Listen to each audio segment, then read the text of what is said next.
Delicious tea. Good evening, ladies, gentlemen, and reptilian alike. My name's Scythe, and we are back again with some more Trove. Probably gonna be a little bit of a longer video today. At the same time, I'm gonna try and keep it down just because we have technically already talked about all this stuff. In that, we are going to be talking about, as the video suggests, the patch notes for the Crystal Combat, or the U10 update as everybody else has been calling it. It has hit on consoles. I've been hearing lots of good things about it from you guys, but I've also been hearing that this new Digsley event, is that on console? That's kind of stupid if it's not, like, seriously. But anyways, we're gonna kind of highlight and talk about the main points of the update. And then otherwise, I have already gone through these patch notes. They haven't really changed since the PC patch. So, you know, I'm kind of going to talk about each of the main topics here and then kind of summarize about it. And if you want to know more details and stuff like that, you guys can always just refer to my other patch videos as well as my other individual tutorials that talk about each of these features in a little bit more detail. However, that said, there are some of these that I do have on a list that I know I need to kind of end up doing a breakdown video of that I haven't yet. But more particularly console players, if you haven't already checked out, I know it ended up turning out to be a longer video than I definitely expected it would be. But I have a video that already kind of talks about U10 being on console and pretty much all of the tips and all of the details that you need to know in order to end up progressing in the game with U10 and with the new update and everything like that. So today we're not really going to talk about that. Today we're going to be talking about the features themselves rather than going into detail about you know, how they're going to affect your play and stuff like that, because we already covered all of that. So without further ado, I would appreciate if you would hit that like button, everybody. Absolutely destroy it. And oh, I also got some news. I want to mention this just before we end up doing the patch notes here, that Game Ago did finally end up responding to me, and disappointingly enough, I guess I can't complain. The link that I have in the description will not be affected by those of you that already have a pre-existing account with Trove or any of the Trine Worlds games. So I'll have another video that's going to talk about that more specifically, so you don't gotta check out the entire patch notes just to end up figuring that out. And yeah, either way, it's only like new accounts that are going to end up being affected by it. So, Geode Topside Adventure World. So I love how they constantly keep saying that there's a bunch of new biomes and stuff like that when, like, oh, the Geode Topside worlds have 3 new biomes. No, they don't. They have 1 new biome and 3 different generations of it. Like, it's not like we go into the ice biome in Minecraft and then we go into, you know, a different generation of the ice biome and say that those are 2 different biomes. It's 1 biome. That's it. It's the ice area and different generations within it, because there is nothing different about this area. It all kind of looks the same, and unfortunately it's, I don't know, unfortunate or fortunate, it's not my favorite for an endgame area, that's for sure. After 100 hours of grinding it, you start getting really tired of it. But that said, it's fairly efficient, so no complaints there anyways, right? But okay, so there is going to be 1-star dungeons, 3-star dungeons, and 5-star dungeons. So 5-star dungeons, again, show up on the map. You'll see the icon for them. Well, that's a 5-star dungeon right over there. And 5-star dungeons basically are going to end up being dungeons with, well, 5 different individual dungeons. So you go into there, and as you end up completing these dungeons, you end up getting various rewards. And I've got other videos that kind of talk about it in a little bit more detail, because in short, you're gonna need to be just grinding 5-star dungeons till the cows come home to level up all your crystal gear and everything like that, not to mention crafting all of the new stuff. So there are also not going to be any cornerstones in there. Instead, they have outposts. Those just kind of generate on the map. You'll end up seeing them the same as the Luminopolis city biome and stuff like that, right? And then there's going to be the 2 new ores, Viridian and Nitro. Those I would definitely recommend that you gather as soon as possible and start selling them, because they're going to be worth a lot right now just because the update just came out, and then eventually they're going to end up going down in price as the value ends up becoming less and less, right? The Geode Topside is affected by daily bonuses. I love how they have to point that out, because here's some fun Trove trivia for you guys that is absolutely stupid. So the devs purposefully made it so that the geode caves would not be affected by patron bonuses, including the daily ore bonus, which is stupid because maybe it would have made the update a little bit more standable. You know, people wouldn't want to pull their hair out or just quit Trove because of how stupid that update is. I mean, it's cool for the first half of it, and then it just becomes like an absolute mess, and it's just really, really boring, you know? But what they kept saying as an excuse was they kept saying that, oh, the geode caves, it's on a different planet. That's why it's not affected by Patron. And as soon as they said that, everyone was like, no, because the combat update is going to be on the new area, and that's going to be affected by Patron, isn't it? And lo and behold, it is. So they're just being jerks about the caves, man. Like, what can I say? Because they want to try and sell their stupid greater crystal caches or something. I don't know. Recipes have been added to the Crystology workbench that require materials from the Geode Topside. Don't let that fool you. It's the most expensive, like, items in the game to end up crafting those geostyles. The devs clearly messed up on those. And then there's going to end up being the light and darkness stat, which is hilarious. The darkness stat is only on enemies. It's just an internal stat. We can't see it, so I don't know why they refer to it as being 2 new stats have been added to the game. No, there's 1 new stat. Light. That's the only one that we can end up getting. It's the only stat that's added to the game. Darkness doesn't count. Basically, enemies on the Geode Topside biomes are going to end up having a certain amount of darkness, basically armor, that is ultimately nothing new. It's the same as going in Ultra Towers, and you know how you end up doing less damage in an Ultra Tower? That's the same thing. But the difference is that the more light that you end up having on your gear and on your cosmic gems and stuff like that, the more damage of yours is going to end up getting through that armor. So light was basically armor penetration that they ended up renaming to light for God only knows what reason. Like, these devs are actually insane when it comes to their weird lingo. And then one of the most important things about this update, by the way, is being able to use a Trove Atlas at any point in time. So you don't gotta go to the hub anymore, which it's absolutely beautiful. Like, seriously, it makes the gameplay so much faster and so much more convenient. So there's also going to be big updates to the gems in a very, very good way, where lesser gems of shadow rarity and up will not be able to break.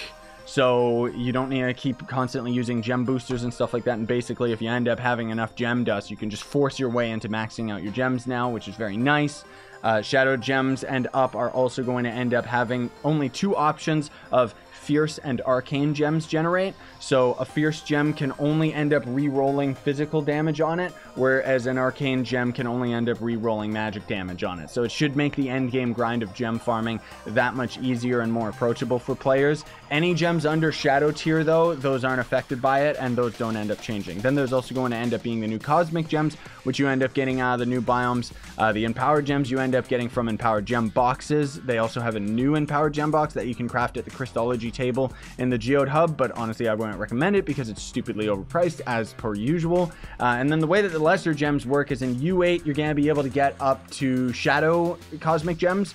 U9 you can only get up to radiant cosmic gems because they save U10 for the stellar cosmic gems, even though it's inconsistent with the rest of the game because all the other worlds that are U9 obviously you can end up getting up to a stellar gem. But that said, in U10 you can pretty much only get radiant and stellar gems, so you're swimming in cosmic gem dust, dude. It's super duper easy to end up maxing out the new gems, and that is the best option possible to seamlessly throw them into the game and make it something you know, altogether easy.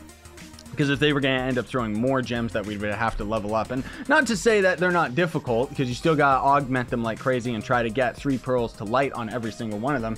Check out my gem tutorial videos so that you know what I'm talking about. But anyways, the gems have changed a lot in that regard, and honestly it's something that they should have had a long time ago.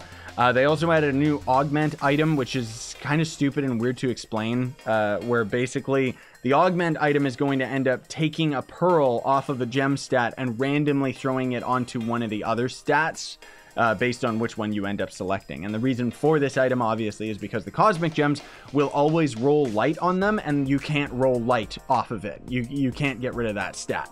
Okay, so then there's also going to be the crystal item rarity. So crystal items single-handedly make stellar gear useless in this game, which is really good, honestly speaking, because it means that you guys don't have to grind a bazillion dragons to end up getting enough magic find in order to end up actually getting some of the end game gear.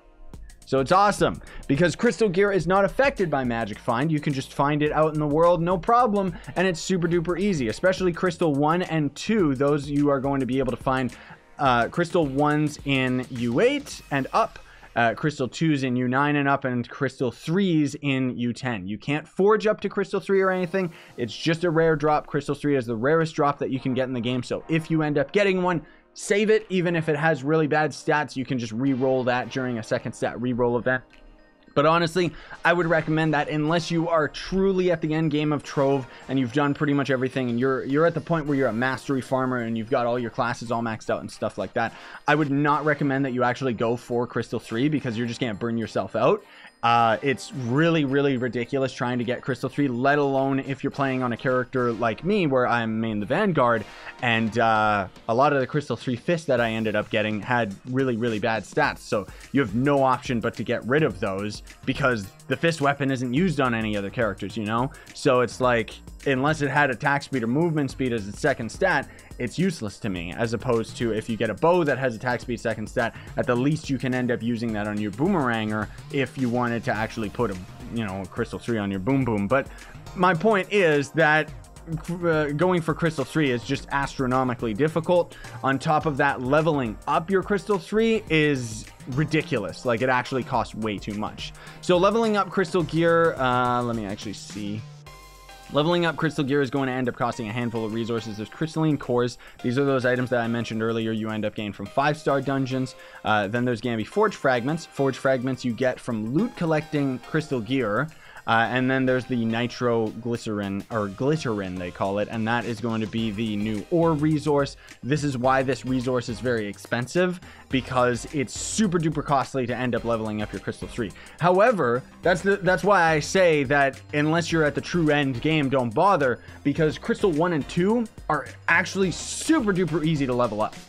I don't know why they just went crazy with the crystal 3s. I think more than likely they're just trying to make these greater geode caches seem more worth value, because you can get the lesser caches as a free-to-play player, of course, but these greater caches are going to end up giving you they're going to end up giving you more of the crystalline cores and a very rare chance of getting some of the new mounts and stuff like that that are going to end up being tradable versions of them. So anyways, moving on. There's going to also be a new expertise threads. Here we go with Trove again. Do you guys that are new to Trove, do you have any idea what I just said? Expertise threads. What do you think that is? Quests. Yup. Not like just normal starting quests. So they ended up adding into the expertise adventures or quest line. Basically, the game is going to now tutorialize new players and existing players. If you come back to this, you're going to have to complete these quests as well, and you'll end up getting an ally out of it. But you're going to end up getting your hands on like just a couple quests that teach you into the gem system and stuff like that. So it's better for newer players, right? And then, of course, the Trove U10 Atlas you can use everywhere. You can also use this to teleport to the tutorial area now. If you're wondering what this is, I wouldn't recommend that you do it because you can get stuck in there because you kind of have to progress in there in order to end up getting the ability to get out. So they have new store items, including they have a pack that I can't... oh, I do see it, actually. This pack right here, pretty useless as far as the value is concerned, but most of all, why you would be buying this is because it's going to give you a tradable version of the Sun and Moon Stellar Hat Aura. And originally, this was a $100 pack that you had to buy back when the Mantle of Power or the gems ended up getting added to the game, the entire gem system. Probably one of the best updates Trove has ever had because it's the only one that fundamentally changed the game, and the rest of it's just been kind of rearranging what's already there and just dragging out features. But, you know, it's cool that they actually have this as a store item because lots of people were complaining about not being able to get it because it's quite a bit of mastery. And then they have these new dragon coin boosts, which, I mean, quite literally get double the dragon coins for your next 100 dragon coins. And it's, I don't know, these are kind of useless. I don't know why they added them. It's actually very strange, but you can combine them with greater dragon caches at the same time. So I guess that's where they become useful, but I don't know. The Imperium Dragon Pack and the Resistor Dragon Pack and Greater Neon caches have been removed from the store for some stupid reason. They may end up coming back for special occasions. I don't know why they removed all that and didn't remove these Greater Crystal caches, because these things don't sell at all. Like, they suck. Everything in here pretty much sucks. And honestly, those Neon caches were pretty good value. Like, what you ended up getting out of them was actually considerable. And then since then, they've just kind of made this, taken the same concept of the greater caches and now these Geode Topside caches, and they just made it worse and worse and worse and worse, unfortunately. I mean, nothing's as bad as those greater caches, the greater crystal caches though. But either way, so now you can't buy those 2 dragon packs for $50 each. Is anyone complaining? I don't know. The store also now has a new tab where newly available objects will appear. Alright, that'll be useful for the future. I don't know why they didn't have that for the longest time. Jade clovers have been removed from most areas of the store and replaced with an appropriate amount of glistening horseshoes instead. But for some dumb reason, the Jade Clover tome is still available, which I don't like that. I think that they personally should swap that tome over to being a glittering horseshoe tome.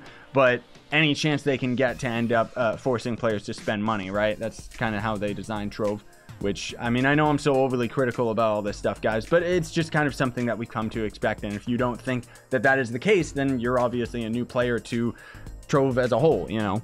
I'm not saying this all as means to not play the game. It's just, that's how it is, you know. So the star bar has also ended up updating quite a bit. You can end up completing it 5 times a day now. Non-patron users will be able to get 500 qubits and 500 flux each time you end up completing it. Yeah, okay, never mind. That's the first time you end up completing the star bar, and then the second time, or second to 5th time, you're gonna end up getting 100 qubits and a starlint pinata. Starlight pinata would have sounded cooler. Patron users obviously are going to end up getting a lot more, but now there is these new pinatas that you can throw down. And they'll have a mount, they'll have a bunch of different styles and stuff like that.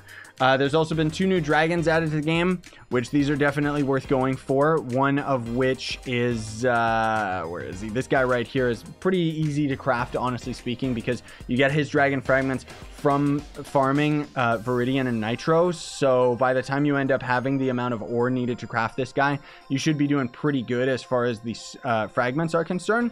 I would recommend that you grind this out if you can, and then if you're a pay-to-win player and you have a dragon effigy, use it on this guy, because this guy costs both a dark and light Pegasus dragon egg, which, I mean, these things are not cheap because they end up costing 100 fragments, and you end up getting the fragments from dark and light chaos bolts, which end up being a complete end game item, like seriously. Then for some reason they added a bazillion different spear styles. Okay, and then a whole bunch of different updates as well in the additional updates. So I'm going to kind of skim through this as quickly as possible right here. But one of them is just that there is going to end up being fan art and loading screens now. The biggest one too is they also now have level 10, 20, and 30 helmets related to each of the costumes in the game for all of the different classes. So we just got like a whole bunch of different extra hats, which is really cool. Some of them actually look awesome. Some of them suck. Daily challenges for Friday will now run 6 Luminopolis rampages on every half hour throughout the day, and will not run rampages on the hour. I mean, I like how it says that, but it doesn't say that anywhere else. Like, daily challenges for Friday, what are they talking about? Are they talking about the daily bonus or just random challenges? Like, it's, you know, just more misleading stuff where it's like, okay, I guess they just made rampages a little bit more common just because they're going to run 6 of them throughout the entire day. Also, if you end up crafting ring boxes now, you don't throw them on the ground anymore. Instead, it's just going to open the box and put the ring directly into your inventory. So that's pretty good. There's also a Glorious Gladiator now unlocks after 500 Bomber Royales kills. This change is retroactive, so a lot of you should have ended up just unlocking that. That was an item that was originally from PvP. They're slowly converting all the stuff over. We don't get Bomber Royale Season 2, unfortunately. I don't know why. It kind of sucks. Favorited companions now have a header name in faves and stuff. Fixed the character sheet bug. Loot can now be picked up individually underwater. A notification message now appears in the chat window when a reliquary or companion egg is ready to open, which is very convenient because pretty much any time you end up warping to other areas, or more particularly I notice it whenever I end up going to the Geode hub area, we're going to end up seeing, well, I guess you guys won't see it, but it would be behind like my face cam in the chat. It says you have 1 egg ready to be hatched, so we can just end up going over here and knowing, boop, boop, boop, there we go, we got it, right? And then there's a couple other just a quick little additional fixes. Community chests no longer function due to their ability to assist in economic woes. Basically, flux duping is still a problem that the devs haven't been able to figure out, so they've gotten rid of the community chests altogether, which kind of sucks. That's also why a week or two back they ended up just disabling club chests as well, which thankfully those seem to be working now. And then the Dino Tamer's ultimate ability, movement speed, now will stack with other movement speed buffs from items. It doesn't end up stacking with the Knight subclass ability, near as I can tell. But, or maybe it does, but it's like you can end up gaining more movement speed from gear anyways that well exceeds that. But the problem is that the Dino Tamer's ultimate gets stuck like crazy.